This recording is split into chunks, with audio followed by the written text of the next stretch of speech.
नमस्कार दोस्तों, आज हमारे बीच विधि सेवा एवं सामाजिक उत्थान समिति के अध्यक्ष माननीय राशिद अली जी आज हमारे बीच में उपस्थित है। उन्होंने छोटी सी उम्र में इस संस्था का गठन और महिला जागरूकता अभियान, नशा मुक्ति अभियान और बाल बाल मजदूरी जैसे अभियान को इन्होंने वक्त वक्त पे चलाया है इन्होंने।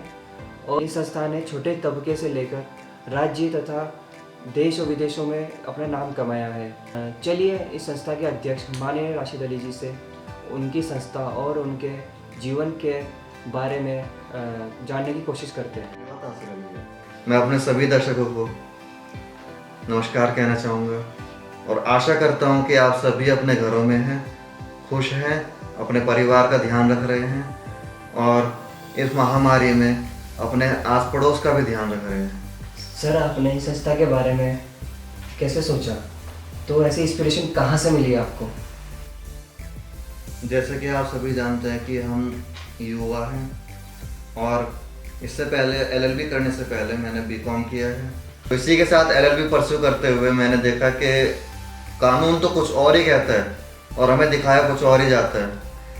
तो इसी के बाद फिर सेकंड सेमेस्टर में जैसे ही पहुंचा उसके बाद मैंने सोचा कि जो गरीब तबके के लोग हैं उनके लिए भी कुछ किया जाए। देखिए, आप सभी जानते हैं युवाओं का काम क्या है।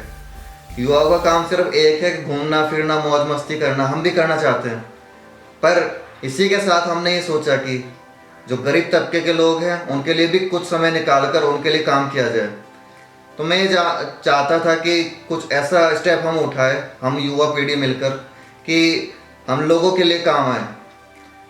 तो इसी चीज़ के लिए मैंने अपने कुछ साथियों को इस आइडिया के बारे में बताया और उन्हें ये बहुत ही ज़्यादा अच्छा आइडिया लगा और साथ ही वो मेरे साथ जुड़कर मेरे इस मुहिम में मेरे साथ जुड़कर इस एनजीओ का उन्होंने गठन कराया।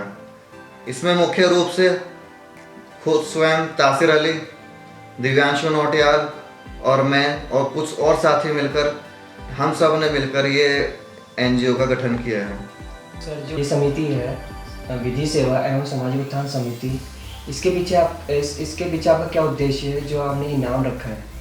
ये कोई भी और भी नाम हो सकते थे। देखिए, जैसे कि आप सभी को मालूम है हमारी समिति का कार्य क्या है।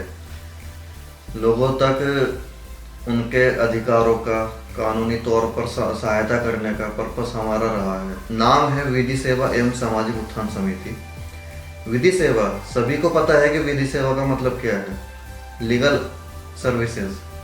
तो इसके बाद जो कार्य जो हमारा है ये इससे रिलेट करता है। बाद में जो ये एवं सामाजिक उत्थान समिति है, सोशल वेलफेयर सोसाइटी का, केवल हमारा ये कार्य नहीं है कि हम लोगों तक उनके कानूनी तौर पर उनके अधिकारों तथा कानूनी तौर पर उनकी सहायता करें। सोशली जो समस्याएं लोगों को आ रही हैं आज के टाइम पर, जैसे अभी देख लीजिए कोरोना काल के अंदर लोगों तक राशन नहीं पहुंच पा रहा है, उनको खाने पीने की समस्या हो रही है, रहने की समस्या हो रही है। तो हमारा उद्देश्य यह भी रहा है कि उन्हें इस समय में भी उनकी सहायता की जाए।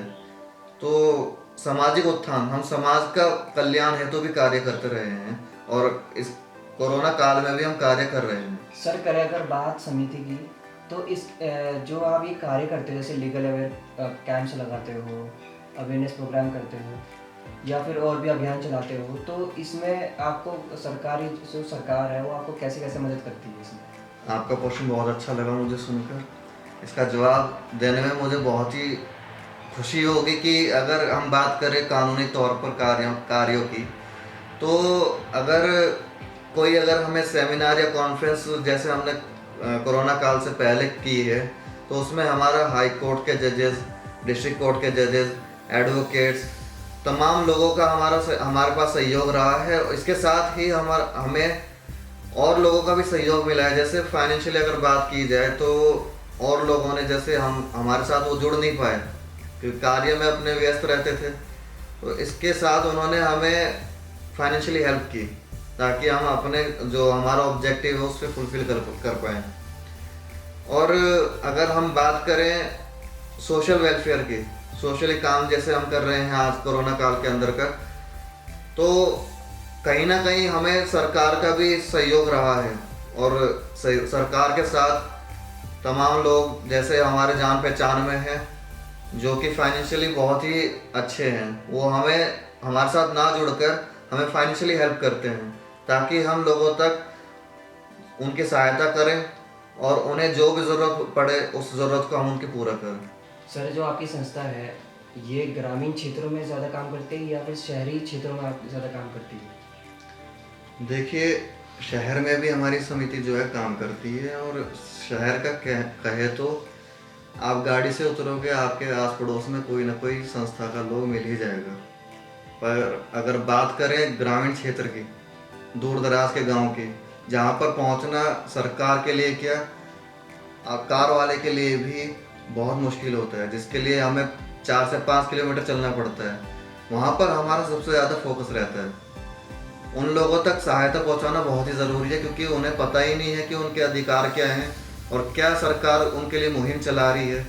तो जब तक ग्राउंड लेवल पे संस्था काम नहीं करेगी तब तक कोई फ़ायदा नहीं है संस्था चलाने का। संस्था उत्तराखंड में बात करें अगर, तो कई हज़ार संस्थाएं जो है रजिस्टर्ड हो रखी है, पर अगर काम करने वाली संस्थाओं को गिना जाए तो उंगलियों पे गिनी जा सकती है।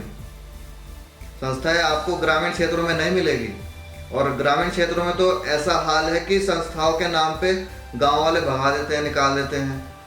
तो हमारा सबसे मुख्य उद्देश्य यही रहा है कि संस्था जाकर उन गांव में काम करें। सर, ये संस्था भविष्य में किस तरह से विस्तार करेगी? देखिए, हमारी संस्था के अंदर कई कमिटीज़ बनाई गई है, तो जो लोग उस कमेटी के सदस्य हैं तो उन सभी को अपने अपने कार्यों का पता है।